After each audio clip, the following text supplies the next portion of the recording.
Bueno, agradecemos en la tarde de hoy su presencia. Estamos en las jornadas académicas Construcción de Paz y Retos del Posacuerdo, programadas para conmemorar 30 años del Instituto de Estudios Políticos y Relaciones Internacionales IEPRI de la Universidad Nacional de Colombia. La conmemoración de los 30 años del IEPRI cuenta con el apoyo del Centro Nacional de Memoria Histórica, dirigido por Gonzalo Sánchez Gómez, cofundador de este instituto, y de la Red Pro de Paz, que agrupa a 26 programas de desarrollo de paz en todo el país. La celebración coincide con dos hechos históricos para Colombia: la firma del Acuerdo de Paz, que presenciamos ayer, y la votación del plebiscito por la paz, que se llevará a cabo el próximo domingo 2 de octubre, en el que los colombianos decidirán si apoyan o no el acuerdo final. En nombre de las entidades convocantes también queremos dar un saludo, recordar al padre Gabriel Izquierdo, que murió el domingo pasado sin poder celebrar con nosotros la firma del acuerdo. Es un reconocido líder de los derechos humanos, exdirector del CINEP, y nos unimos a todos los saludos que han venido dándose esta semana en su memoria, y darle el reconocimiento por todo lo que nos ha aportado y decir que continuamos con su legado. Esta mañana escuchamos la conferencia inaugural, Construcción de Paz y Retos del Posacuerdo, cómo ser más estratégicos en la transformación del conflicto, a cargo del invitado especial John Paul Lederach. Y también tuvimos la oportunidad de presenciar el panel Reordenamiento del Campo y Desarrollo Rural, en el que, bueno, tocamos uno de los puntos cruciales del acuerdo final. En este momento vamos a iniciar el segundo panel del día, titulado Justicia Transicional e Impunidad. Nos acompañan como panelistas Nelson Camilo Sánchez León y Gustavo Gallón Giraldo, y como moderador nos acompaña Mauricio García Villegas. Mauricio García es abogado de la Universidad Pontificia Bolivariana, especialista en Derechos Humanos del Instituto Interamericano de Derechos Humanos. Es también especialista en Derecho Público de la Universidad Pontificia Bolivariana, doctor en Ciencia Política de la Universidad Católica de Lovaina, magíster en Países Subdesarrollados de la Universidad Católica de Lovaina. Recibió en 2015 el doctorado honoris causa por parte de la Escuela Normal Superior de Cachan, Francia, y fue galardonado en el 2012 con el premio Simón Bolívar por a su mejor artículo de opinión en prensa, como con la columna Petróleo, Escuelas y Espadas, que fue publicada por el periódico El Espectador. En la actualidad se desempeña como docente del IEPRI, es investigador también de justicia. En el panel van a intervenir Nelson Camilo Sánchez León, quien es abogado de la Universidad Nacional de Colombia, magíster de la Harvard Law School y doctor en Derecho de la Universidad Nacional de Colombia, donde se desempeña como docente. Asimismo, el profesor Sánchez es investigador del Centro de Estudios de Derecho, Justicia y Sociedad de Justicia. Igualmente vamos a escuchar a Gustavo Gallón Giraldo, quien es fundador y director de la Comisión Colombiana de Juristas. Gustavo Gallón es abogado de la Universidad Externado de Colombia, cuenta con un diploma de estudios avanzados en ciencia política de la Universidad de París y un doctorado, París I, y un doctorado en sociología política de la Escuela de Altos Estudios en Ciencias Sociales de París. Se ha desempeñado como docente en diversas instituciones como la Universidad de los Andes, la Universidad Nacional de Colombia, la Universidad Externado de Colombia, la Pontificia Universidad Javeriana, el Instituto Kellogg de la Universidad de Notre Dame, y además pues todos lo conocemos como un gran defensor de los derechos humanos y ha representado a muchísimas organizaciones sociales. Bueno, bienvenidos, y tienes tú la palabra, Mauricio, como moderador de este panel. Bueno, muchas gracias por estar aquí presentes. Entonces, este es un panel sobre justicia transicional.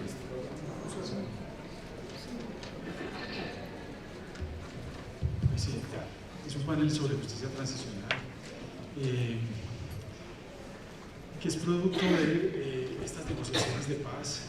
Aquí, digamos, hay como una excepcionalidad doble, no solamente porque la justicia transicional en sí misma es una justicia excepcional y se requiere de una justicia excepcional en un proceso de paz porque es prácticamente imposible llevar a cabo un proceso de paz por los procedimientos ordinarios judiciales y los expertos pues hablarán de eso en detalle, pero también hay una cierta excepcionalidad en el caso colombiano debido a que el proceso de paz con las FARC durante todos estos años y particularmente los últimos 20 o 30 años es un proceso de justicia transicional sin transición propiamente. No estamos en el mismo caso de países en donde se pasó de la dictadura a la democracia y en donde el proceso de paz dio lugar a un régimen político nuevo, sino que aquí en Colombia se trataba de mantener las mismas instituciones. Y a eso se le agrega el hecho, lástima que no pudo venir a este panel Iván Orozco, que es uno de los grandes expertos en esto que voy a decir, pero que tuvo que quedarse en Cartagena. Y me refiero fundamentalmente a la victimización horizontal. Digamos, aquí no ha habido, como en el caso también de los países del Cono Sur, un Estado que tiraniza a la población y que victimiza a la población, sino que ha habido, bueno, eso, pero además de eso ha habido también una especie de confrontación, muchas veces bélica, y de victimización horizontal al interior de la sociedad misma. Entonces eso hace que pues que el caso colombiano sea particularmente complejo y por eso los panelistas de esta tarde nos hablarán de la enorme creatividad en términos de justicia que se logró en este acuerdo de paz para enfrentar ese carácter muy particular y excepcional del caso colombiano. Entonces, empiezo por Camilo. Muy bien, perfecto. Entonces, quiero agradecerle al IEPI por esta invitación. Como docente de la Universidad Nacional, pues me siento muy halagado de haber sido invitado a la celebración del cumpleaños de una de las instituciones más históricas en la formación de pensamiento político pues, en el país y en la universidad. Para intentar introducir esta cuestión que decía Mauricio y teniendo en cuenta que luego podemos debatir con Gustavo, entonces yo voy a intentar primero hacer como una pequeña introducción de a qué nos vamos a referir y luego si quieren, tanto en la discusión con Gustavo como luego en las preguntas podemos presentar algunos debates, pero sobre todo creo yo que es tan novedoso para nuestro sistema y tan polémicas algunas cosas que vale la pena partir por unas ciertas precisiones. La primera cuestión, creo yo, de donde deberíamos partir es ¿qué se busca con el acuerdo y sobre todo con el tema de justicia en una sociedad como la colombiana? Como muy bien Mauricio lo decía, el paradigma clásico de la justicia transicional era aquel en el cual se requería una suerte de transición política, un momento de ruptura política, por ejemplo, como sucedió en los países del Cono Sur que abandonaban gobiernos autoritarios a un proceso de democratización, en donde mucho de la política y de las formas políticas eran requeridas, pero al mismo tiempo, cómo garantizar una cierta rendición de cuentas por lo que había sucedido durante ese legado de las dictaduras. Entonces, por eso muchas personas ponen esa idea de que, de alguna manera, la justicia transicional es un puente entre una idea de perspectiva hacia el futuro, como cimentar las bases para una nueva sociedad, pero también viendo un poco hacia el pasado y es responsabilizando a aquellos que cometieron distintas y diversas violaciones.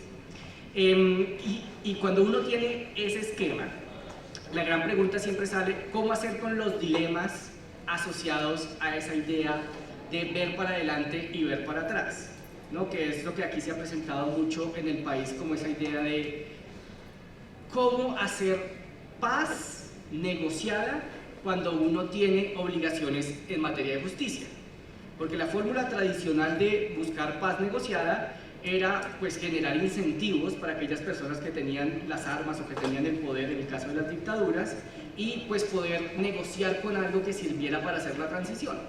Entonces era más o menos la idea de tenemos a Pinochet, Pinochet deja el poder, pero no le podemos decir Pinochet desmovilícese, Colombia y su familia, Chile y su familia lo esperan y le tenemos 60 años de prisión. Entonces las dos monedas típicas de cambio de la discusión de negociación era inmunidad, no lo perseguiremos a usted, ni a sus bienes, una cierta de garantizar un santuario, y en segundo lugar, y sobre todo para grupos insurgentes, participación política, cambiemos los votos por balas. ¿No? Esa es como la idea tradicional.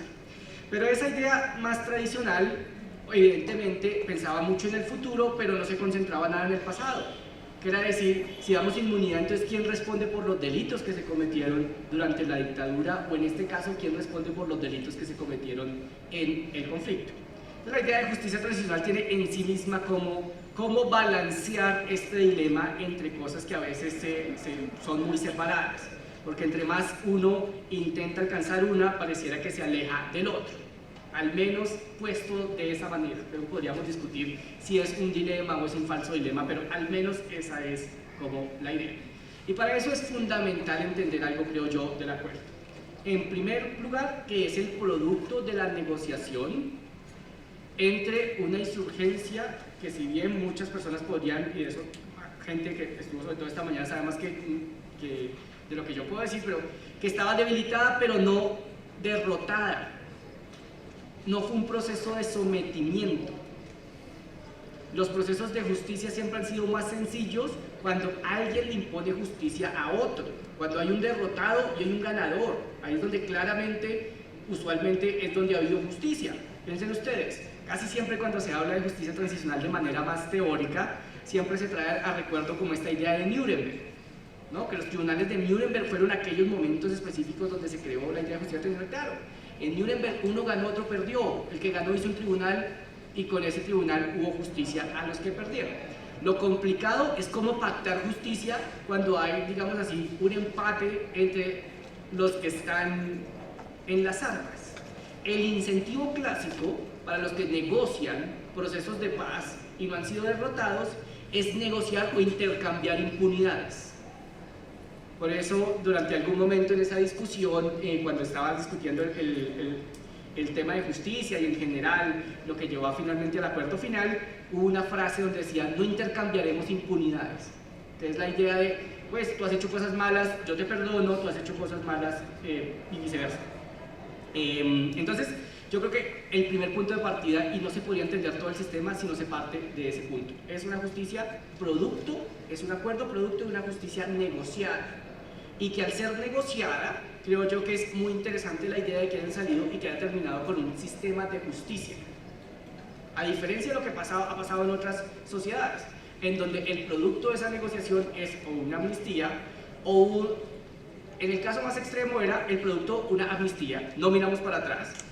En el otro caso era lo más cercano que podamos hacer, que es lo que uno de nuestros colegas llama justicia compensadora, que es decir, vea, está bien, no vamos a hacer búsqueda de responsabilidad individual y de sanción, pero entonces lo que vamos a hacer es lo más cercano que podamos, como intercambiamos justicia por verdad, intercambiamos justicia por reparaciones. Y hoy entonces lo que nos trae este sistema es la idea de un modelo especial de justicia, que obviamente cuando uno lo compara con el sistema ordinario, pues hay muchas cosas que no cuadran. Pero si uno entiende la lógica en la cual fue negociado, puede entender buena parte de lo que está aquí. Y yo creo que ese es un punto importante. Entonces, el segundo punto es que esto parte de un sistema que busca garantizar los derechos de las víctimas y que no se compone solamente de una corte. Yo creo que hay dos peligros en entender mal el acuerdo. Y el primero es intentar entender que los derechos de las víctimas solo va a corresponder a una corte y luego entender que la Jurisdicción Especial de Paz es simplemente una corte. ¿A qué me refiero con esto?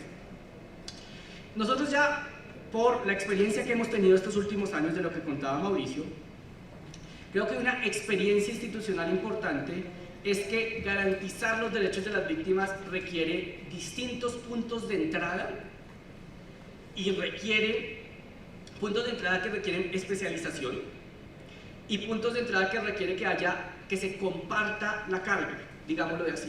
¿Y por qué creo yo que esto es importante? Una de las grandes lecciones que nos dejó a nosotros Justicia y Paz es el hecho de que nosotros intentamos, lo que dice Camilo Umaña, teníamos un modelo en el cual queríamos hacer con un mismo instrumento todo, porque el sistema de justicia y paz era un proceso penal a partir del cual queríamos lograr el esclarecimiento judicial del conflicto, queríamos lograr la responsabilidad individual de cada uno, establecer cuál era la verdad de lo que había pasado, garantizar reparaciones y promover que no hubiera más violencia en el país. Todo en un solo instrumento. Yo creo que con una, no sé si con ingenuidad o con una enorme exaltación del proceso jurídico y judicial, que luego pues nos demostró que era imposible que los jueces lograran hacer toda esa transformación que pedíamos. Por eso yo creo que es mucho más inteligente lo que estamos haciendo hoy en día, y es pensar que los jueces pueden tener una contribución importante, pero que necesitamos puntos, digámoslo así, de desfogue. No solamente para compartir la carga, sino también porque hay otras cosas que podemos hacer mejor desde otros puntos de vista. Por ejemplo, la reconstrucción de las narrativas de 52 años de conflicto. Las narrativas, en eso es algo que, lástima que Iván no vino, que Iván ha sido muy crítico desde todo su trasegar ahí en el Centro de Memoria Histórica, y es el hecho de la reconstrucción judicial de la verdad tiene enormes potenciales, pero también tiene debilidades. Primero, porque los jueces buscan es verdad que les sirva para una cosa específica, no tienen tampoco las herramientas disciplinarias para ver cierto tipo de cosas, no pueden conectar otras cosas. Además, por ejemplo, en los procesos de verdad colectivo y de cierre como este, se requiere también no solamente es ir a contar la verdad, sino es muy importante el reconocimiento de las víctimas. La justicia suele en muchos casos ser poco sensible a esto, es decir, por eso yo creo que es muy importante que hoy en día estemos combinando esto con una institución como la Comisión de la Verdad, que nos permita tener desde otro punto de vista un punto de entrada importante. Y a su vez creo yo que la otra pata del mecanismo es muy importante, que es la unidad de búsqueda de personas dadas por desaparecidas. ¿Por qué? Porque ahí también la visión eminentemente jurídica, judicial, puede ir en contra de el trabajo humanitario de encontrar a las personas o encontrar sus restos. Porque lo que nos ha demostrado la experiencia es que judicializarlo todo requiere establecer los estándares del proceso judicial para todo. Entonces eso requiere unas pruebas específicas, una cadena de la prueba, unos requerimientos, y muchas veces materialmente no logramos adelantar los procesos de búsqueda por este tipo de situaciones. Entonces yo creo que si uno pone la Justicia Especial para la Paz, la unidad para la búsqueda de personas desaparecidas, la Comisión de la Verdad, el proceso de reparaciones en contexto, yo creo que es una versión mucho más, para mi gusto, que tiene un diseño que pueda ser mucho más capaz de responder a las necesidades de las víctimas en Colombia, que simplemente haberlo hecho a partir de una corte. En segundo lugar, la Justicia Especial para la Paz, todo el mundo piensa en tribunal, togas, magistrados, doctor, como dicen en mi facultad. Pero en realidad la Justicia Especial para la Paz es más que eso. Es un sistema de justicia en donde hay distintas cortes, no solamente los magistrados, hay una unidad de investigación, hay una unidad de defensa, de búsqueda. Es un sistema de justicia más integrado que simplemente unos jueces. En eso también creo que recogemos algunas de las experiencias de Justicia y Paz, que creímos que nombrando 3 tribunales con 3 magistrados, la justicia se hacía así. Y no, los magistrados son importantísimos en administrar justicia, pero si detrás de ellos no hay todo un sistema que ayude a que esa justicia y que los casos se procesen, lleguen, pues vamos a tener muchos problemas. Yo creo que eso es fundamental, intentar entender la lógica institucional que está detrás de este procedimiento. Ahora, este sistema, ya me refiero específicamente al sistema de justicia, está basado en que como es una justicia negociada, que es una justicia excepcional, como muy bien lo dijo, orientada a cerrar un conflicto armado, pues juega con la idea de beneficios a las personas que participen y juega con la idea de intentar darle distintas salidas a los casos. Y yo creo que hay 3 principios detrás de esta idea. El primero es, a mayor gravedad del delito, mayor responsabilidad de las personas y entonces mayor obligación del Estado de hacer un trabajo, digámoslo así, de tipo judicial. Por el contrario, a menor gravedad del delito, mayor posibilidad de dar otro tipo de alternativas. En segundo lugar, a mayor participación de una persona en los delitos, mayor responsabilidad. Que es lo que a veces los abogados llamamos la idea de los máximos responsables. Que es decir, entre más responsabilidad tenga usted respecto del delito, pues más tiene que responder. Y el tercer principio que está dentro del sistema es la idea de a mayor participación y mayor contribución con el sistema y con los derechos de las víctimas, más posibilidad de que haya beneficios. Es como la estructura que está detrás de todo el sistema. Entonces no hay un tratamiento único, porque no todos los casos son únicos, pero sí se espera que, y por eso hay distinción. Por eso el sistema no trata a todos los casos igual. Por eso hay amnistías para algunos casos y hay la prohibición de amnistías para otros. Por ejemplo, el acuerdo establece, habrá la amnistía más amplia posible para los delitos políticos y aquellos relacionados con los delitos políticos.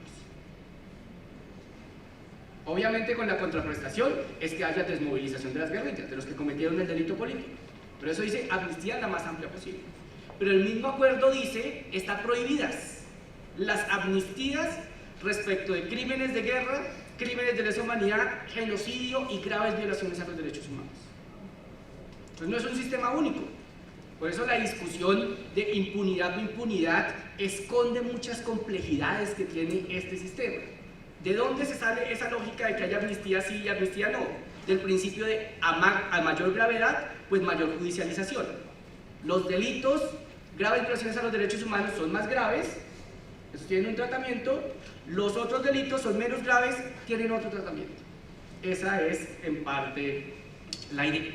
Y por eso se desarrolla una especie de sistema en donde hay una primera sala de la Jurisdicción Especial para la Paz, que es como, digámoslo así, se supone que debería ser como el Messi de la Jurisdicción Especial para la Paz. O, digamos, el James Rodríguez, que en este momento está jugando contra el Borussia Dortmund. Yo les agradezco mucho por estar acá. Y es decir, llegan los casos ahí, con reconocimiento de responsabilidad, y entonces esta sala se va a encargar de distribuir y decir, vea, en este caso, este es un delito no amnistiable, debería, reconoció o no reconoció responsabilidad, debería tomar esta ruta. En este caso se trata de delitos amnistiables, debería tomar esta ruta. En este caso, por ejemplo, se trata de un delito no grave, pero no amnistiable, porque bajo nuestro régimen jurídico, las amnistías solo operan para delitos políticos y conexos, y por eso los agentes de Estado y los terceros que participaron del conflicto técnicamente no pueden tener amnistías. Van a tener tratamientos, dice el acuerdo, tratamientos que van a ser como simétricos, equitativos, pero no lo mismo, medio parecidos. Hay una fórmula que hizo el acuerdo que intentó ser lo menos, ¿cómo diría yo?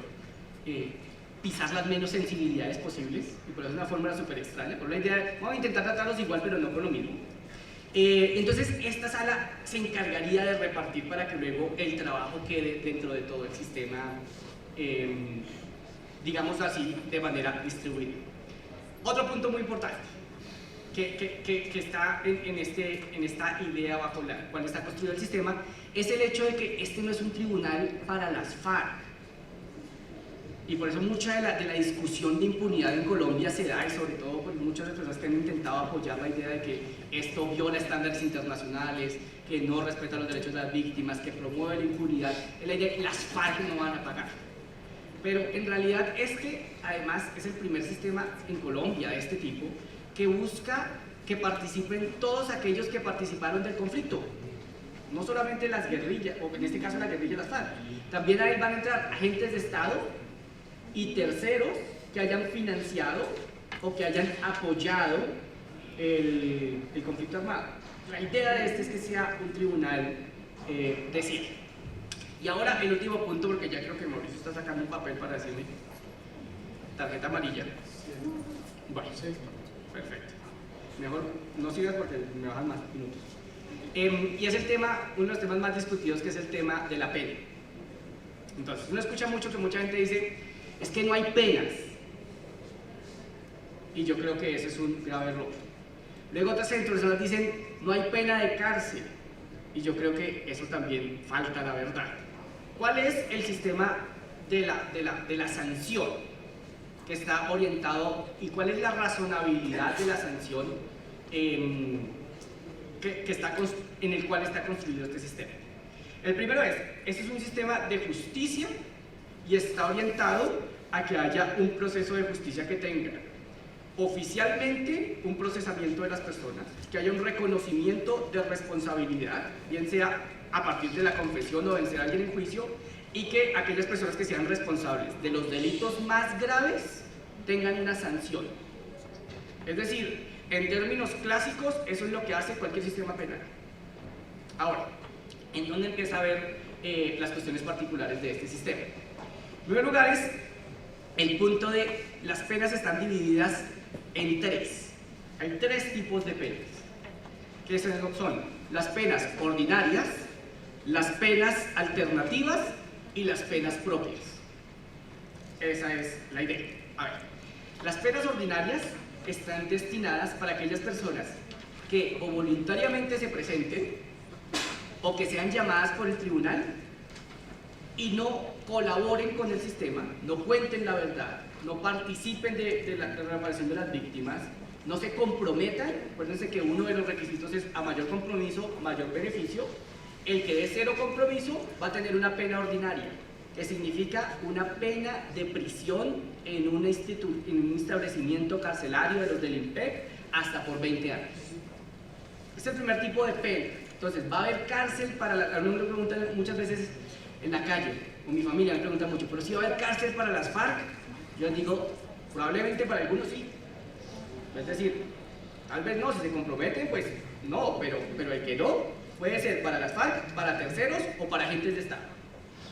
Esa es la pena ordinaria. El segundo tipo de pena es el que se denomina pena alternativa, que es cualquiera de estas personas empieza el proceso, se resiste a participar y luego ya a medida que avanza el proceso, pues la persona se va dando cuenta para dónde va el agua al río y entonces decide ahí sí participar, confesar. Lo hace tardíamente. Estas personas, en caso de que sean encontradas responsables, van a tener penas entre 5 y 8 años de prisión en establecimiento carcelario del INPEC. Eso quiere decir que de tres tipos de penas de las que hablamos, dos son penas de cárcel. Eso en parte se ha minimizado un poco en la discusión, pero sí hay penas de cárcel, están establecidas. La tercera tipo de pena es la pena que se denomina propia, que es pues, la que ha sido mucho más discutida en todos los escenarios públicos y políticos, y es aquella que determina que aquellas personas que se hayan comprometido desde el primer día, el compromiso fundamental es, por ejemplo, para el caso de la insurgencia, dejar las armas, el compromiso a no volver a usar las armas, pero que además se comprometan con la verdad, por ejemplo, atendiendo los llamados de la Jurisdicción Especial para la Paz y de la Comisión de la Verdad y de la Unidad de Búsqueda de Desaparecidos, con los derechos de las víctimas, incluyendo la reparación, pues entonces esas personas, de ser condenadas, tendrán una pena que busca tener tres características. Yo sé que todo lo estoy dividiendo en tres, pero así es el acuerdo. Sí, son muy franceses los que dijeron. Yo creo que Iván tuvo algo que ver, que estudió en Alemania. Pero bueno, primero, la idea de... ya me perdí por andar hablando de la... Pero es que vaina, es que todo es tres.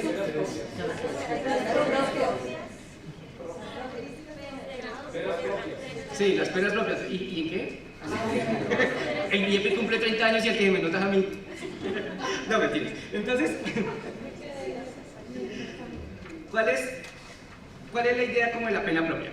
La pena propia tiene un componente que es un componente de castigo, que es lo que generalmente nosotros los abogados y los sociólogos del derecho y los criminólogos le llamamos como la punición, ¿no? La idea del derecho punitivo es que haya un castigo, que el que la hace la paga, ¿no? Como el que se lo merece, es decir, que a uno lo pongan a hacer algo incómodo. Esa es la idea. Segundo, un componente que es restaurativo, que es aquel que está destinado un poco para que los lazos sociales que se rompieron con los delitos tengan la posibilidad de volver a reformarse, digámoslo así, y finalmente una especie de contenido reparador, que sería como una acción directa que permita que las víctimas puedan mejorar su proyecto de vida. Esa es más o menos la idea. Entonces ahí hay una lista, un catálogo no exhaustivo de posibilidades en donde mediante contribuciones personales aquellas personas que sean juzgadas y sancionadas podrían intentar cumplir esta sanción. Juega con las tres cosas. Entonces, por ejemplo, el listado que ustedes ven en el acuerdo, que va desde desminado humanitario, protección ambiental, construcción de infraestructura física, otros dirán inscribirse en el RUT, sacar EPS, ¿no? Algo que realmente a uno le genere,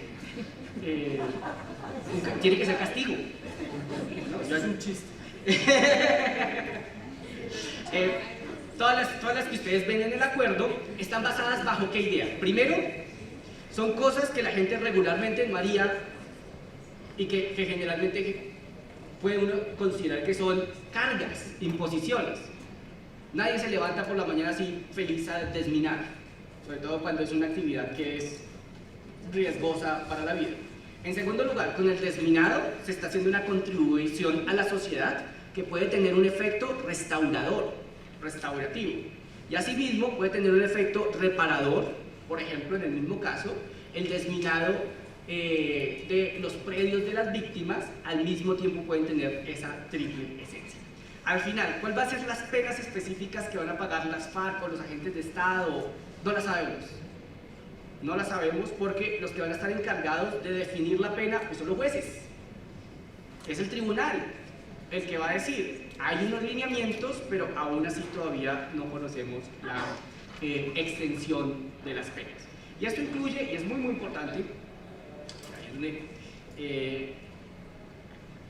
yo creo que es importante ponerlo en consideración, y es que la idea de las penas propias, que están más pensadas en lo que está en el acuerdo hacia los insurgentes que se desmovilizan, pues también van a tener un paralelo con las penas que van a tener los agentes del Estado y los terceros, siempre y cuando participen de este acuerdo. Entonces, por ejemplo, militares que han cometido graves violaciones a los derechos humanos van a tener un tratamiento especial, sí, y siempre sí participen de la lógica de este acuerdo y a la contribución. Y entonces tendrán también el derecho a tener unas penas de este tipo. Lo voy a dejar entonces por aquí y luego, si quieren, discutimos, porque si no, no le dejo nada a Gustavo y me da pena con el nombre. Gracias. Bueno, buenas tardes y muchas gracias Juan Jeffrey por la invitación y felicitaciones por el aniversario. Quiero revelarles que yo fui invitado a participar en el Jeffrey, en el primer equipo que se constituyó por parte del profesor Francisco Leal, pero tuve que declinar esa invitación que me tentó mucho porque por el mismo tiempo estábamos fundando la Comisión Colombiana de Juristas. Pero hemos trabajado muy estrechamente, muy unidos las dos entidades y las personas que hacen parte del Jeffrey, así que es una organización por la cual siento un especial afecto. Y es con ese afecto con el que vengo aquí a hablar con ustedes. Creo que lo que nos convoca es la pregunta de si estos acuerdos de La Habana, que le ponen fin al conflicto armado con las FARC, son o constituyen un caso de impunidad.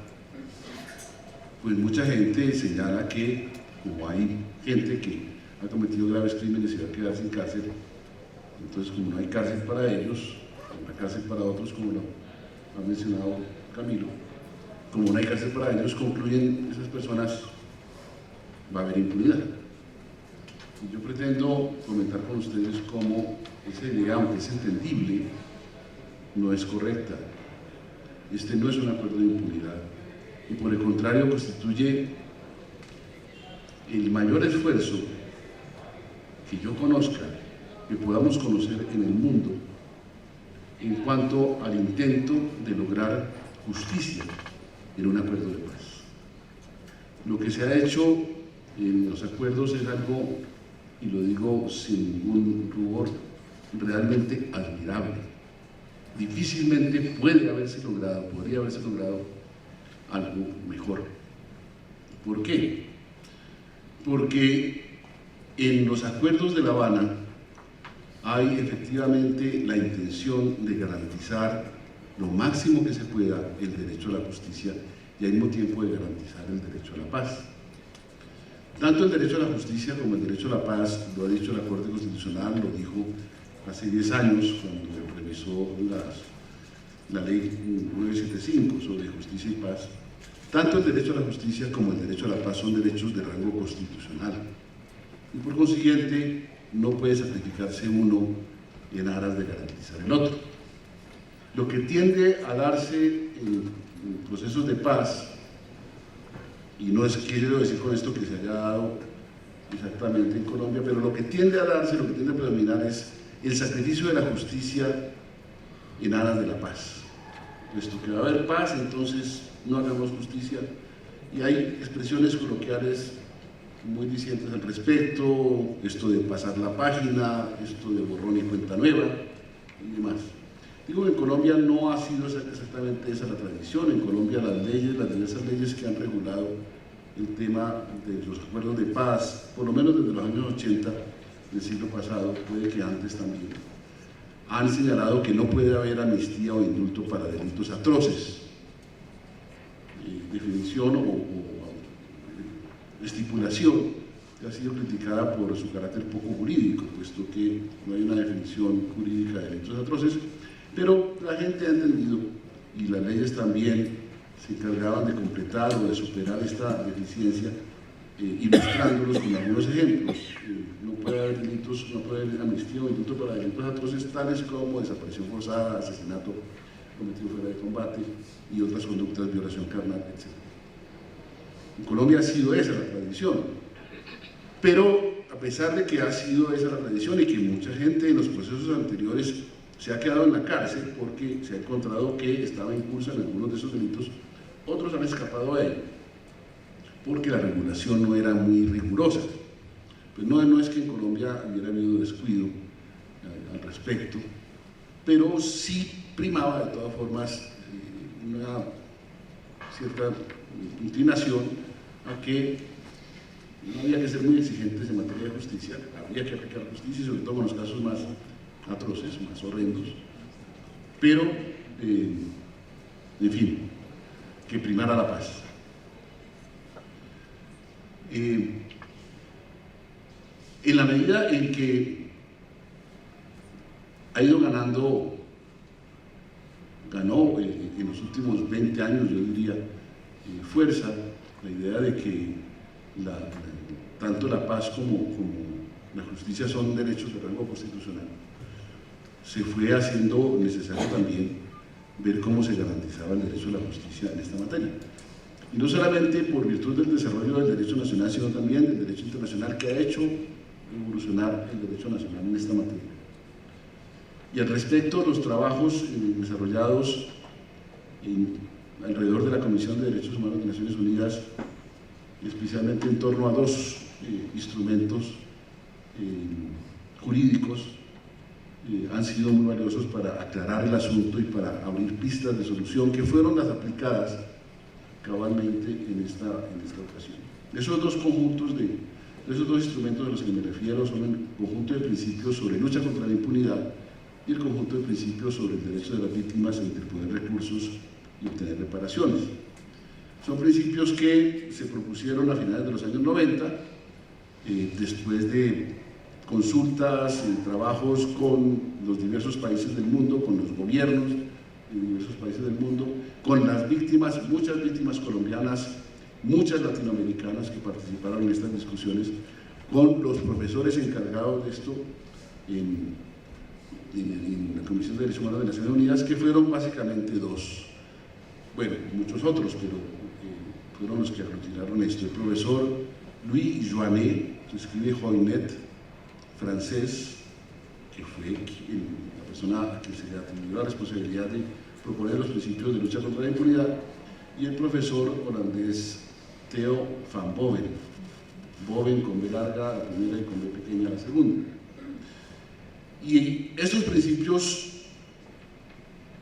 se propusieron, repito, a finales de los años 90, se fueron discutiendo adicionalmente durante los años, la primera década de 2000, y en el 2005 fueron considerados nuevamente por la Comisión de Derechos Humanos de Naciones Unidas, luego de haber encargado 5 años antes a otros profesores una revisión del asunto, que fueron a la profesora estadounidense Diane Orenlicher, escribe Orenlicher, los primeros, y al profesor chileno Alejandro Salinas los segundos. Y la Comisión de Derechos Humanos aprobó los segundos, que además fueron aprobados adicionalmente por la Asamblea General de las Naciones Unidas en diciembre de 2005, y reconoció la importancia y la vigencia de los primeros, aunque no lo reconoció formalmente, pero han sido invocados continuamente por decisiones de la Asamblea General de las Naciones Unidas. Bueno, esto era simplemente una referencia normativa. Ustedes pueden consultar estos principios. Hay una publicación de la Comisión Colombiana de Juristas, pregúntame la cuña, la pueden encontrar ustedes en la página web, se llama Principios Internacionales sobre Impunidad y Reparaciones. Ahí están los principios y están sus antecedentes, están los diversos borradores que año tras año se fueron presentando antes de llegar a ser formalizados de esta manera. No son muy largos los principios, son unos 20 principios en cada caso, un poquito más, unas 8 o 10 páginas. Pero ¿qué es lo que dice finalmente y qué fue lo que leyó nuestra jurisprudencia al respecto? Lo que dicen es que el derecho a la justicia no es un derecho constituido por un solo elemento, justicia o cárcel. No, el derecho a la justicia es un derecho complejo que tiene por lo menos 5 elementos, 3 de los cuales ya mucha gente se lo sabe: verdad, justicia y reparación. Hay 2 más que no se mencionan mucho, que son el derecho a la sanción, que es una parte de ese derecho a la justicia con J minúscula, esa parte de verdad, justicia y reparación, se desdobla en derecho a la sanción y derecho a la declaración de responsabilidad, la declaración judicial de responsabilidad.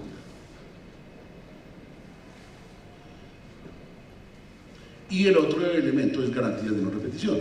O sea, lo que estos principios en última dicen, y repito, ha sido recogido por nuestra jurisprudencia, por la Corte Constitucional cuando estudió la Ley de Justicia y Paz hace 10 años, por la Corte Constitucional cuando estudió la demanda que presentó la Comisión Colombiana de Juristas hace 3 años, contra el marco jurídico para la paz, que fue una reforma constitucional promovida por el gobierno, de la cual hablaré a continuación.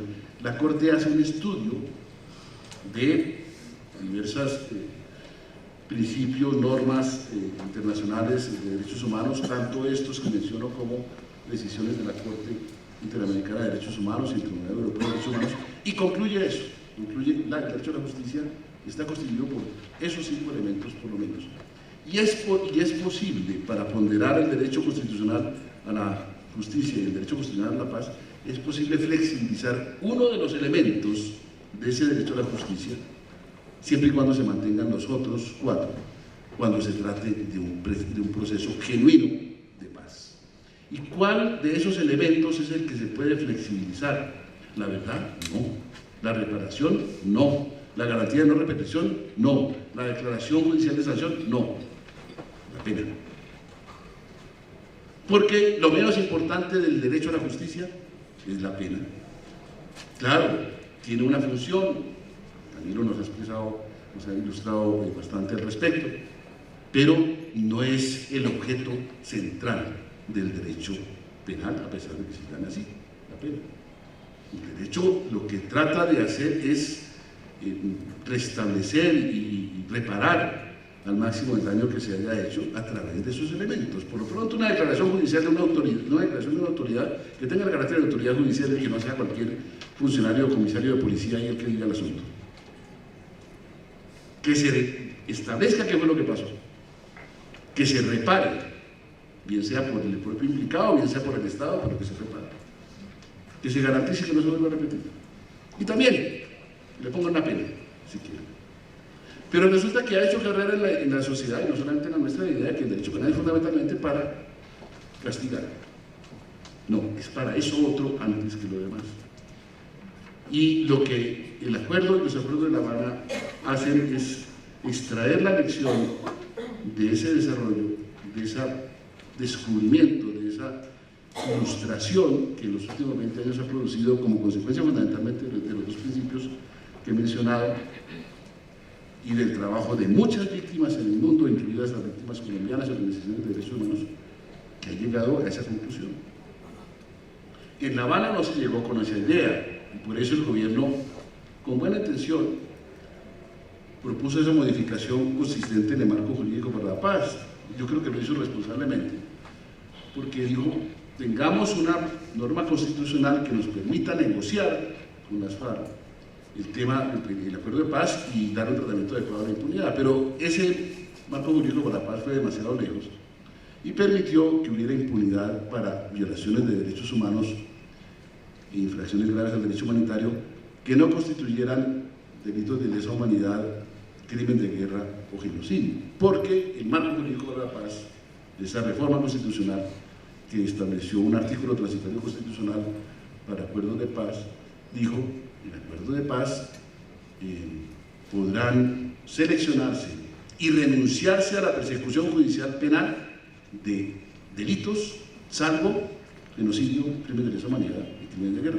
Y hay violaciones de derechos humanos que no son ni genocidio, ni crimen de guerra, ni crimen de lesa humanidad, porque no tienen el carácter de sistematicidad y de masividad que requieren los delitos de genocidio y de lesa humanidad. Una desaparición forzada individualmente considerada no es un delito de lesa humanidad, a pesar de que la declaración o la Convención Internacional sobre Desaparición Forzada tiende a que sí lo sea, probablemente debería serlo, pero legalmente no está reconocida como una crimen de lesa humanidad. Es un crimen gravísimo, pero no es un crimen de lesa humanidad. Entonces, con el marco jurídico para la paz quedarían por fuera. Las violaciones carnales igualmente, consideradas indudablemente, a menos que fueran producto de un acto masivo contra un conjunto de la población, etc.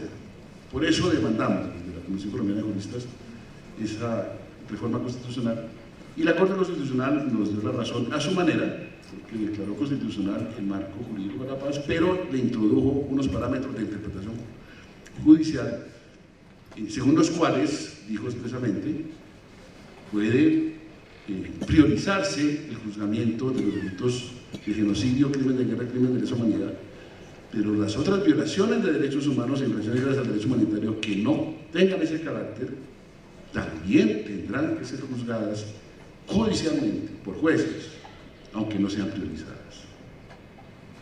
Y con esa, digamos, base, las partes en La Habana tuvieron que moverse, probablemente tuvieron en consideración esta decisión de la Corte en el año 2013 y sin duda los principios internacionales que he mencionado, y concluyeron en la regulación que encontramos hoy en los tratados, que es una regulación basada en una manifestación que mencionó Camilo, que es la de que no hemos llegado a La Habana a intercambiar impunidades, y eso fue importantísimo en el momento, en junio del 2014, cuando las partes sacaron una declaración de 10 puntos, uno de los cuales decía eso fue importantísimo, así como otro punto, todos los 10 son importantes, pero voy a mencionar dos nomás. El otro punto fue: el centro de todo este acuerdo sobre justicia serán las víctimas. Y efectivamente los acuerdos están elaborados en materia de justicia sobre la base de esos dos principios.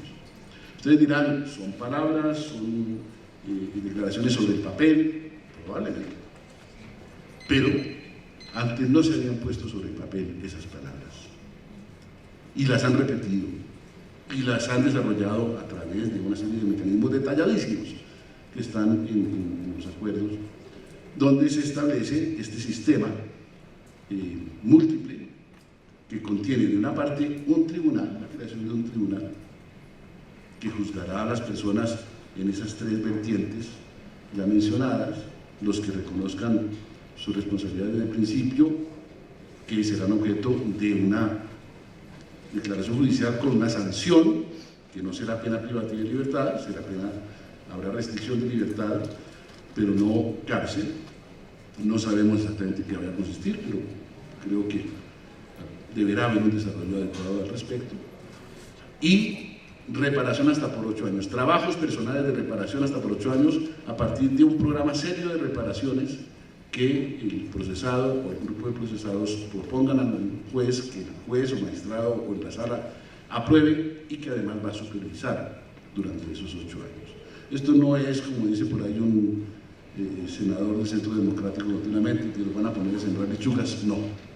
Y ojalá hubieran sembrado lechugas estos del Centro Democrático y otros que ellos han favorecido. Con otras medidas es así de impunidad, porque hay gente que reclama o que se asombra de esto con justa razón, que piensa que la ausencia de pena significa impunidad. Pero hay otra gente que no tiene mucha razón y que es profundamente cínica en este momento y que ha propiciado soluciones de impunidad en el pasado para los paramilitares, pero que ahora, frente a este acuerdo, se reclama en contra, como es el caso de unas pocas personas en el país que encarnan esas posiciones. Entonces, habrá un programa serio de reparación que será objeto de vigilancia, o habrá penas privativas de libertad para quienes no colaboran desde el principio, pero en la mitad del proceso decidan hacerlo, hasta por 8 años, y penas hasta de 20 años para quienes no colaboren, pero sean declarados responsables.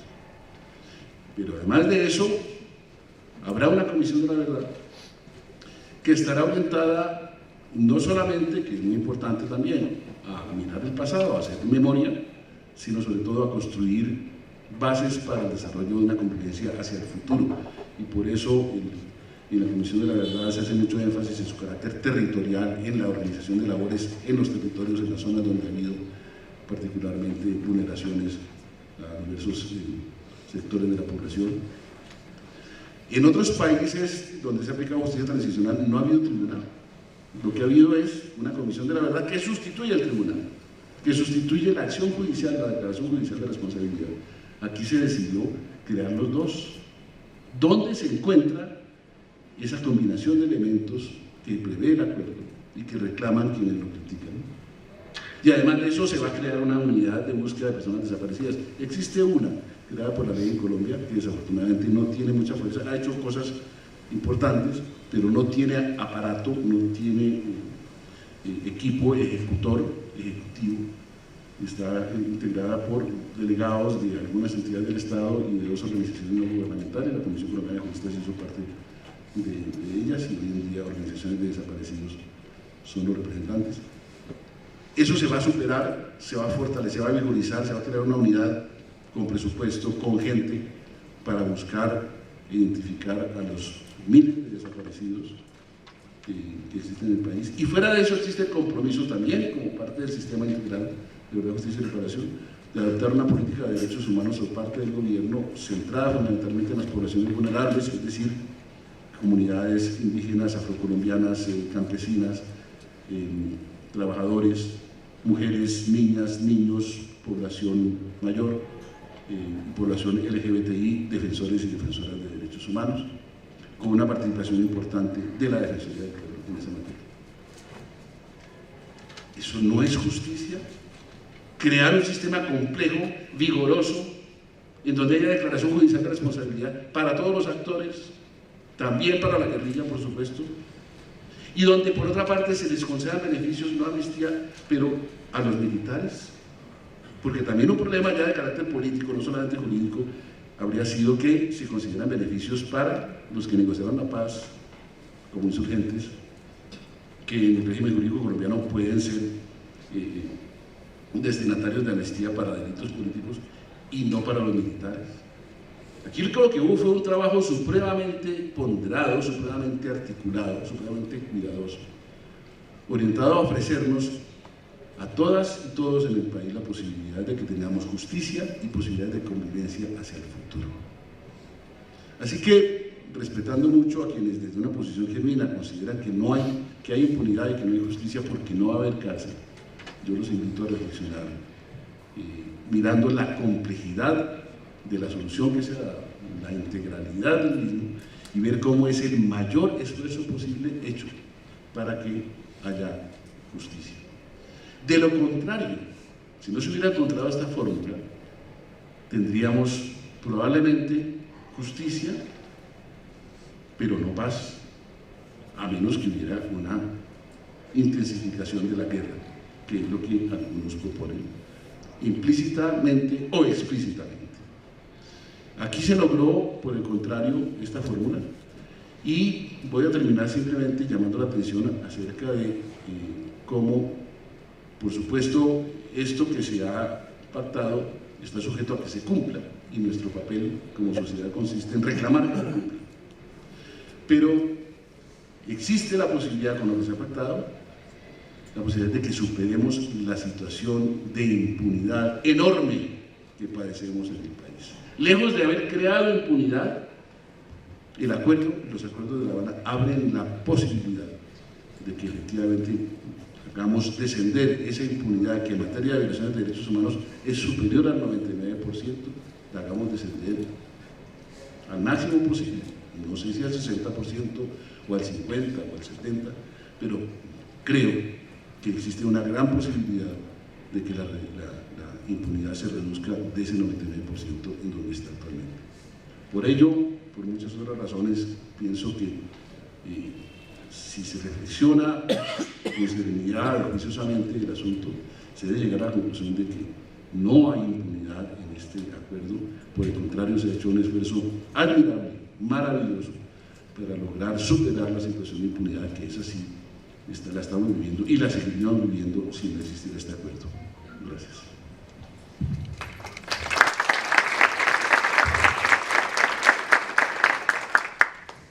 Bueno, muchas gracias a los dos panelistas. ¿Cuánto tiempo? 20 minutos. Bueno, entonces, preguntas al público, si alguien tiene alguna pregunta.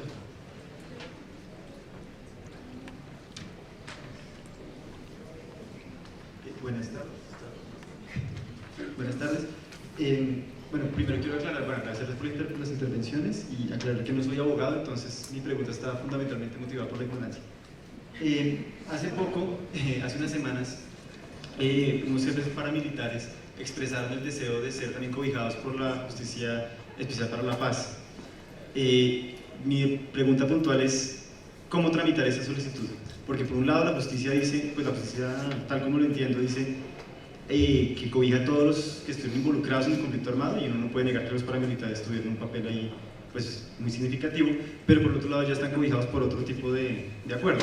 Entonces mi pregunta es cómo tramitar esa solicitud, acatarla. Sí, agradecerles la exposición. Y bueno, como se trata aquí también de tener muchos más argumentos muy concretos para los debates que hay frente a lo que se habla de impunidad, entonces yo les preguntaría de manera esquemática, en blanco y negro, como cuáles son las diferencias que uno podría argumentar entre la Ley de Justicia y Paz, mediante la cual se juzgó a los paramilitares, y la Jurisdicción Especial para la Paz, en el entendido de que también se dice que hoy en las cárceles de los Estados Unidos los grandes jefes paramilitares están pagando lo que no pagarían la alta dirección de las FARC.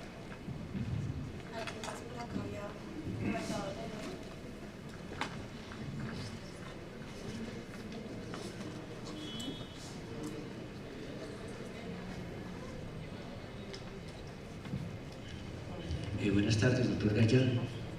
Mi nombre mío es Germán Antonio. Como le he dicho en reiteradas ocasiones, soy un ferviente lector de sus columnas en El Espectador, lo mismo que el doctor Mauricio, y desde el autodidactismo estamos haciendo una investigación en la Luis Ángel Arango acerca del proceso de paz, y estamos en la perspectiva de crear un periódico de las víctimas. Se va a llamar Verdad y Justicia. Vamos a emular lo estético del Espectador y de ustedes, los columnistas de ese prestigioso periódico, basados en su posición independiente. Oígase bien, hoy este proceso está destacando dos papeles o dos roles de la prensa: una, la del tiempo, muy inclinada hacia el oficialismo y hacia Santos, y la posición independiente del Espectador. Una ONG muy respetuosa de derechos humanos nos va a obsequiar 100.000 números, óigase bien. Nosotros estamos encargados junto con unos periodistas de las regiones, antropólogos sociales, ya tenemos el editorial, nos va a asesorar el CINEP y vamos a sacar unas importantísimas denuncias, y la pregunta obligada sería: doctor, ¿en qué consiste una teoría o una tesis que sacó el doctor Oprimi que se llama perdón responsabilizante? Mire, esta mañana yo decía algo muy interesante, era de que Chimochenko, con su confesión, que era una autocrítica política a las víctimas, con eso nos quitó un piano encima. Pero ahora se viene una especie de audiencias en las regiones donde va a estar concentrada las FARC para que nos diga la verdad. ¿Dónde están las tumbas y las fosas comunes que ellos dejaron? Por eso supremamente triste por esa posición de Romaña cuando una víctima le preguntó por un secuestrado y dijo: ni me acuerdo.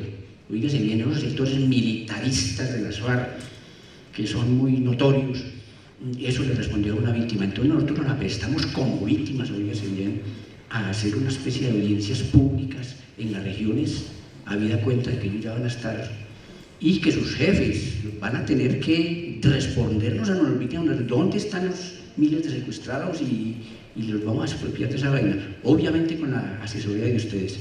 Entonces la pregunta es esa: ¿en qué consiste el perdón responsabilizante, doctor? ¿Alguien más? ¿Alguien más? Atrás. Atrás. Allá.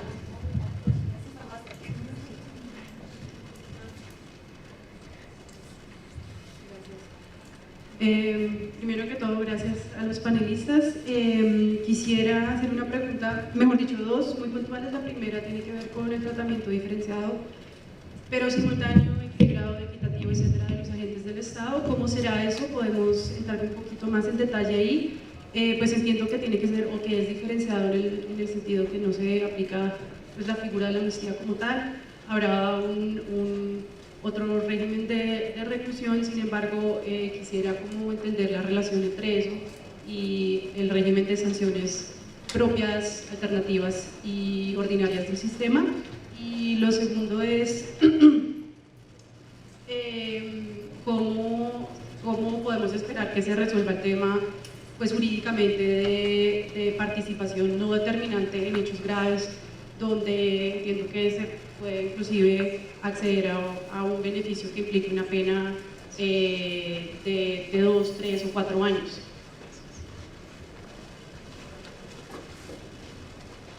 Bueno, ¿alguien más?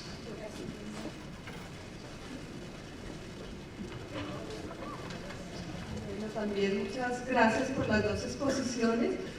Yo quisiera preguntar cómo ese sistema que ustedes nos han descrito de forma tan detallada y tan exacta se relaciona, quiero conocer la opinión de ustedes, con la institucionalidad de justicia que tenemos, y que ese es otro de los temas que está ahí en el debate y que no fue tan desarrollado en las presentaciones. ¿No más? Sí, no, un par de preguntas más y paramos, entre otras cosas, para que ayudarle a la memoria de los panelistas para que respondan.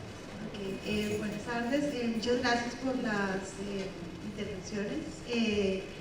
Quisiera preguntarles a los dos, y no sé si de pronto tenga alcance, estallar, digamos, la intervención de ustedes para responder sobre los criterios de reparación en los diferentes delitos. Digamos, ¿quién definirá esos criterios? Y si habrá diferenciación en los diferentes delitos. ¿Quién más?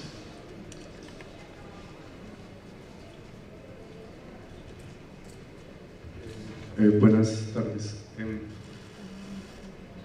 La pregunta es si digamos, con el acuerdo con la construcción de este sistema, la sociedad civil se quedó sin agenda, las víctimas. Yo estoy pensando en todo el trabajo pues, de la comisión, de la Fundación Manuel Cepeda Vargas, del colectivo de abogados, Luciano Restrepo, su trabajo pues por esto que hoy ya va a ser posible. O sea, parece que el Estado colombiano reconocerá todo, reparará todo, Y entonces mi pregunta es, ¿de aquí en adelante entonces la defensa de los derechos humanos y la pelea de las víctimas para un error? No, no se preocupe.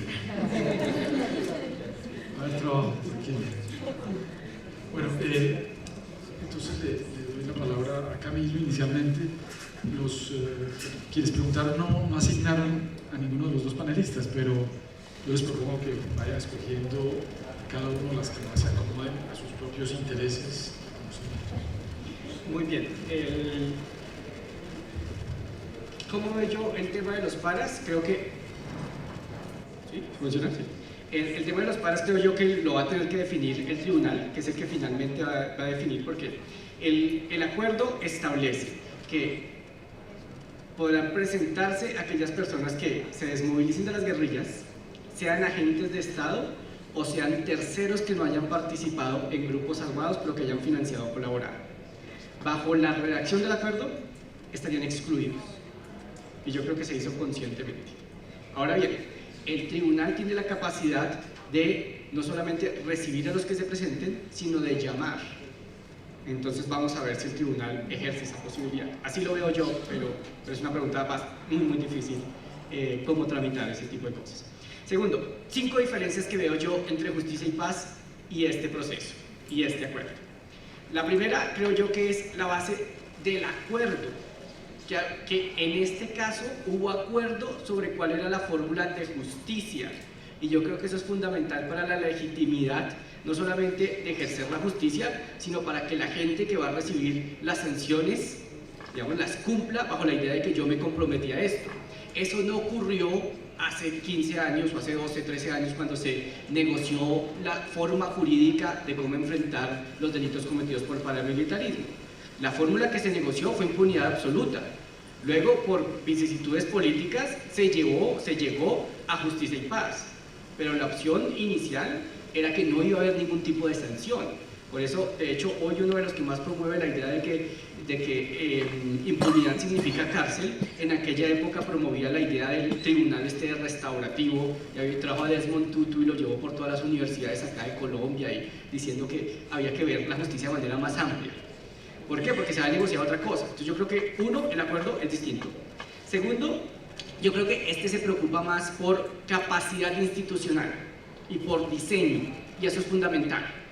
¿Por qué? Porque yo creo que cuando uno elabora un sistema, pero ese sistema no tiene la capacidad de hacer lo que uno planea, pues de alguna manera está promoviendo la impunidad, porque está diciendo cómo hago esta promesa que queda muy bien en el papel, pero luego va a ser imposible que los casos se procesen. Y en parte yo creo que este toma esas lecciones y en eso es distinto. Justicia y Paz creó 3 salas de tribunales, de 3 magistrados de tribunal, y eso era evidentemente imposible y digamos uno podía prever que hubiera un colapso. En tercer lugar, creo que el tema de verdad también es distinto. ¿Por qué el tema de verdad me parece distinto? Porque acá la idea va a ser que la verdad sea pública. Eso fue algo que peleó la Comisión Colombiana de Juristas, pero lamentablemente nuestras cortes no entendieron.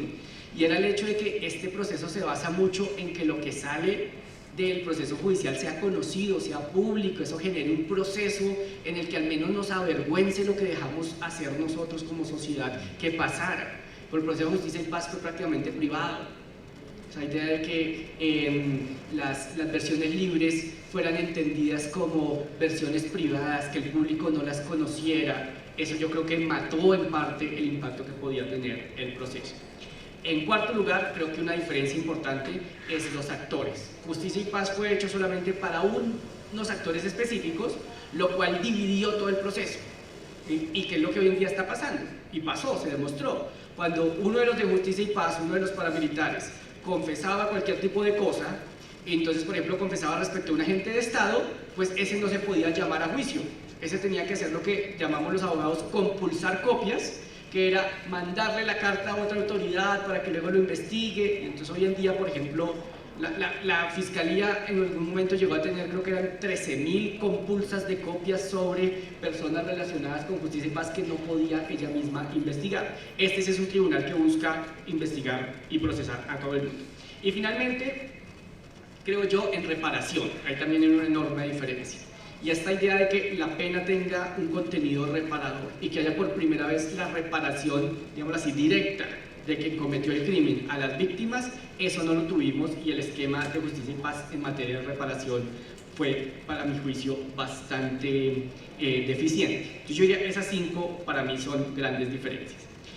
Lo que dice Rodrigo respecto de perdón responsabilizante, creo yo que él lo que busca decir es, hoy en día solamente es legítimo que haya medidas de perdón para aquellas personas que individualmente se responsabilicen por lo que hicieron.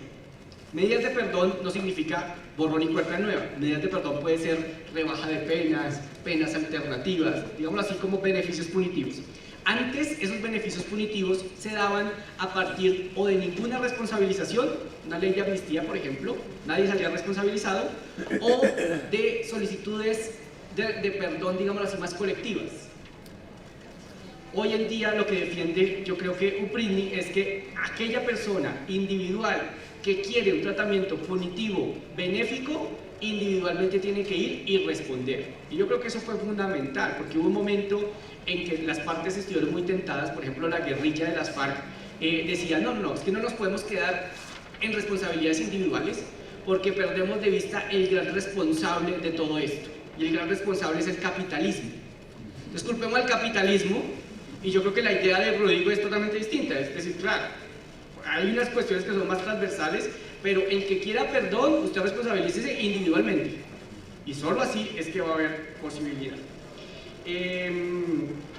Bueno, el tratamiento de agentes del Estado y la participación no determinante. Es que ya no le voy a bajar ninguna a Gustavo. ¿Qué tal si te dejo estas dos, Gustavo? Listo, voy a contestar solo la última. Y porque yo creo que Gustavo puede hacerlo mejor con las otras. Pero el tema es, ¿qué creo yo? Creo yo que aquí nos sale una agenda como sociedad importantísima. Importantísima. Yo creo que este acuerdo se haga realidad es tal vez la agenda de derechos humanos más importante que hemos tenido en los últimos años. Es comprometernos con que esto funcione, es verificar porque lo que está aquí se cumpla. Porque, por ejemplo, tenemos, si esto sale refrendado el próximo domingo, como yo espero que salga, tenemos tareas inmediatas.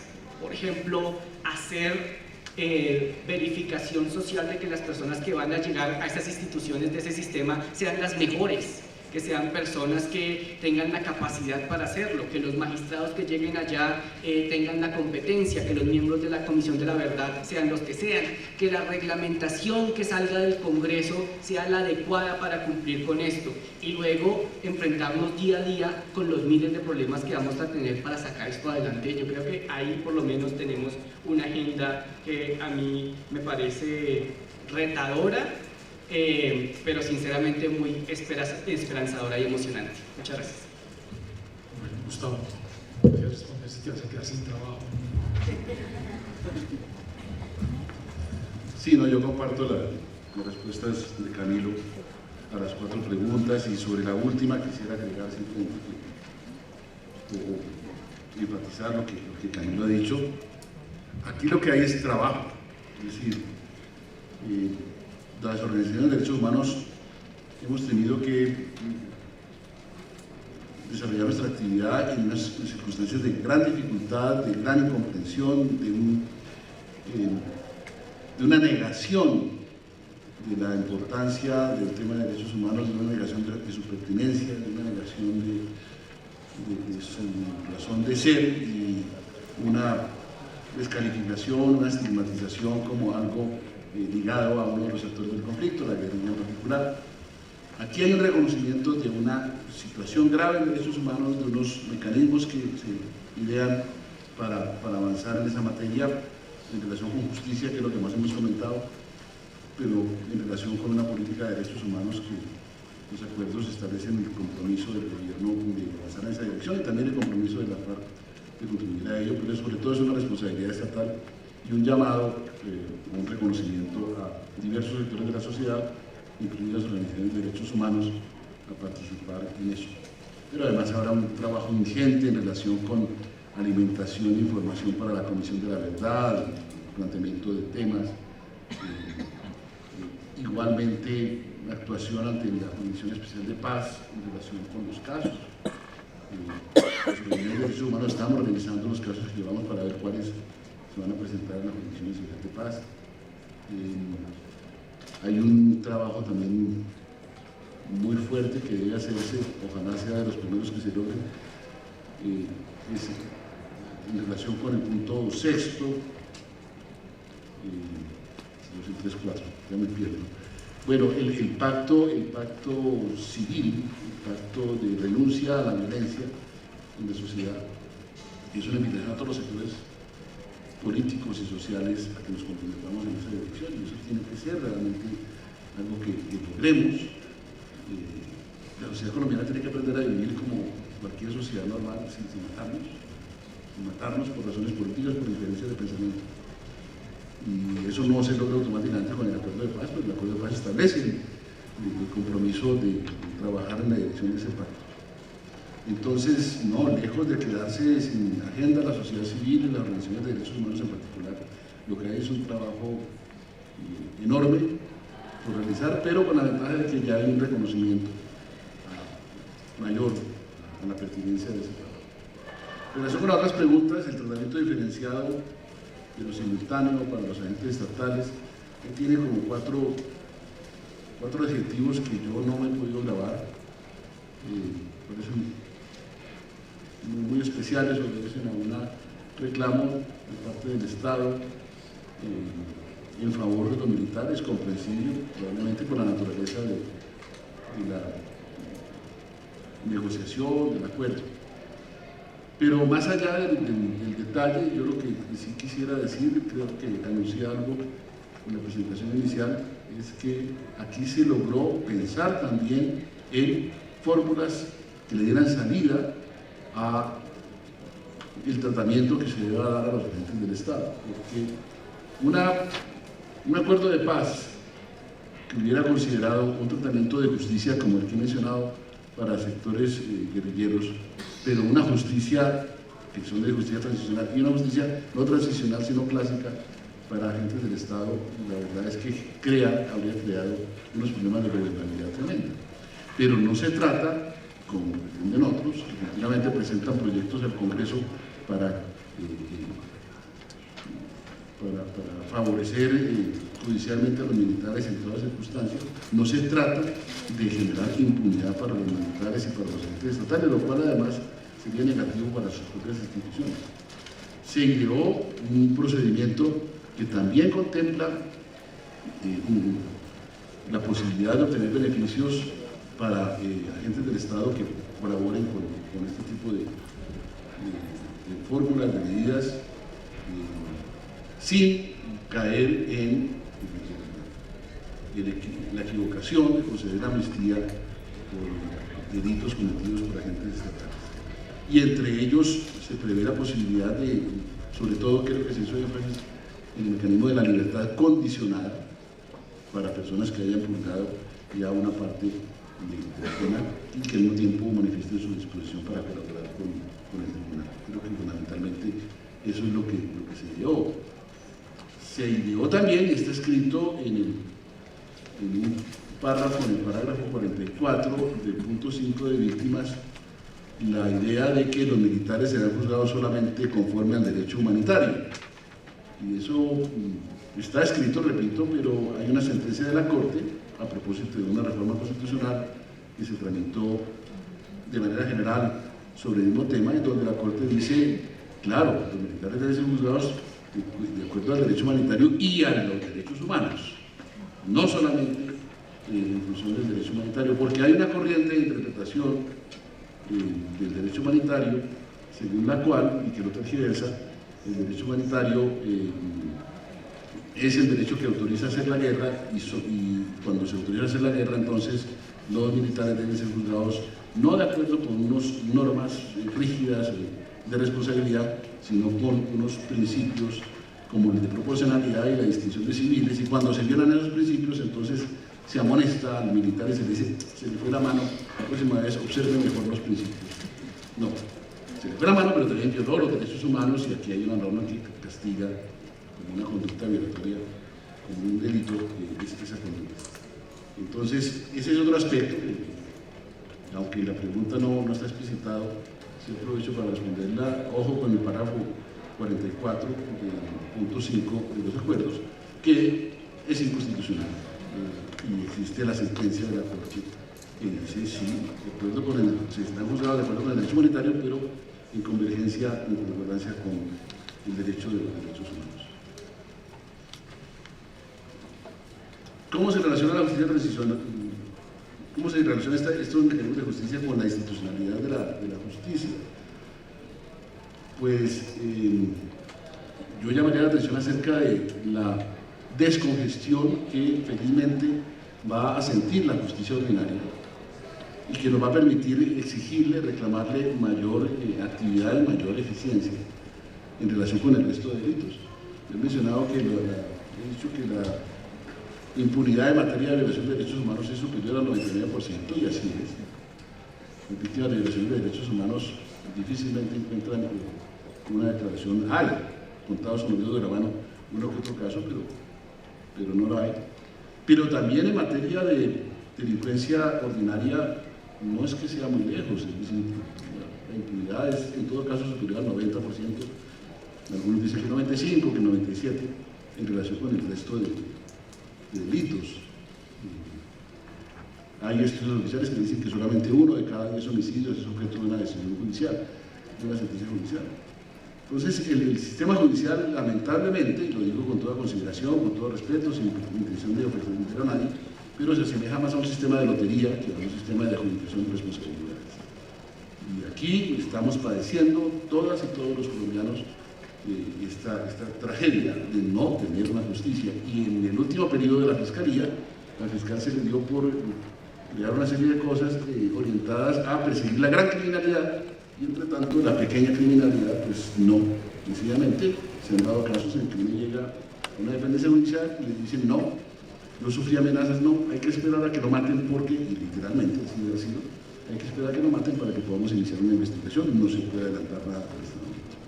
Entonces, al haber sustraído de la justicia ordinaria los casos relacionados con los delitos cometidos en relación con el conflicto, y bajo el entendido de que se dotará de recursos suficientes en personas y en dinero y en materiales para adelantar esta tarea, es de esperar que la Fiscalía y la rama judicial ordinaria puedan ocuparse con mayor solvencia, con mayor holgura de los restantes casos de criminalidad que afectan a la población. ¿Cuáles van a ser los criterios de reparación en relación con los diferentes delitos? Yo no creo que vaya a haber criterios de reparación. Los acuerdos prevén una modalidad de reparación para zonas urbanas, para zonas rurales y para zonas de desminado, que son rurales pero las trata de manera separada, y tienen diversas actividades que Camilo les mencionó, construcción de vías, construcción de edificios, de escuelas, del propio desminado, etc. Yo no recuerdo haber visto en los acuerdos unos criterios de reparación a partir de los delitos y no a partir de modalidades de liquidación. Pero de pronto la jurisprudencia desarrolla algunas categorías en esa materia. Y hay una pregunta que no entendí: ¿cómo resolver el tema de la participación en delitos no graves? No entiendo cuál es el sentido de la pregunta. Pero quiero aprovechar para terminar simplemente diciendo que el acuerdo en materia de justicia no solamente creó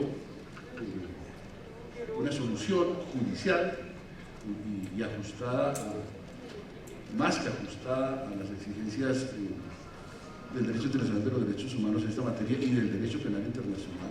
Mi convicción es la de que la Corte Penal Internacional, y así lo ha hecho, lo ha dejado saber la fiscal de la Corte Penal Internacional, se encuentra conforme en lo que se impactó a las normas internacionales que en estos temas, solo que llamó a que se cumplieran. Yo creo que no debemos cansarnos de repetir que es importante que se cumplan, no se queden en el papel.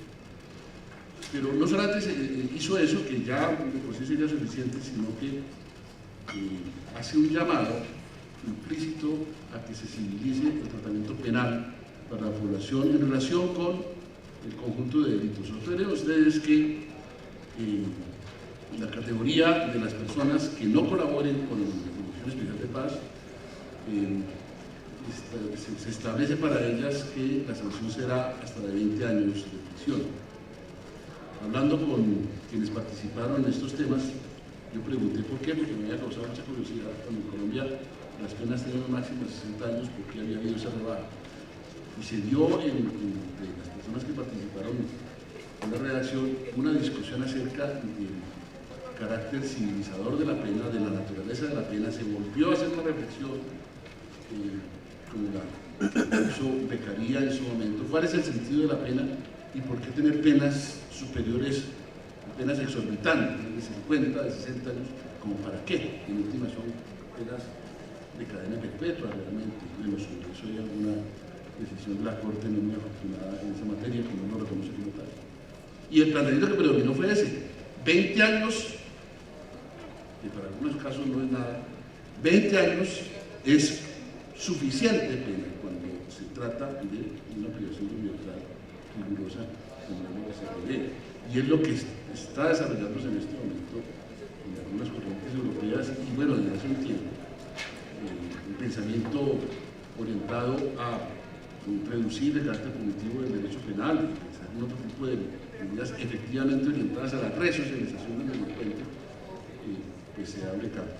Entonces aquí, más allá de todo lo que hemos hablado antes, hay una invitación a los juristas, a la sociedad en su conjunto, a los especialistas en derecho penal, a pensar una forma diferente la pena, ya no solamente para el conflicto, sino en general para el funcionamiento de la sociedad, y ojalá eso nos conduzca a superar la deplorable e inhumana situación, la Corte lo llama esta cosa inconstitucional, de las cárceles que tienen no solamente sobrepoblación, sino condiciones indignas de vida. Bueno, muchas gracias a Gustavo y a Camilo. Me parece que han sido dos exposiciones que dan plena información sobre el tema propuesto por este panel. Yo resumiría simplemente diciendo, de acuerdo con esas dos exposiciones, que esta es la justicia, la mayor cantidad de justicia compatible con la paz que tenemos. O para ponerlo en términos más jurídicos, la menor afectación del principio de proporcionalidad entre pena y delito compatible con la justicia que tenemos. Esto, digamos, es una síntesis de, como mostraron los panelistas, de un modelo, de un sistema muy complejo que intenta hacer compatible esos dos grandes valores en tensión que son la justicia y la paz. Muchas gracias.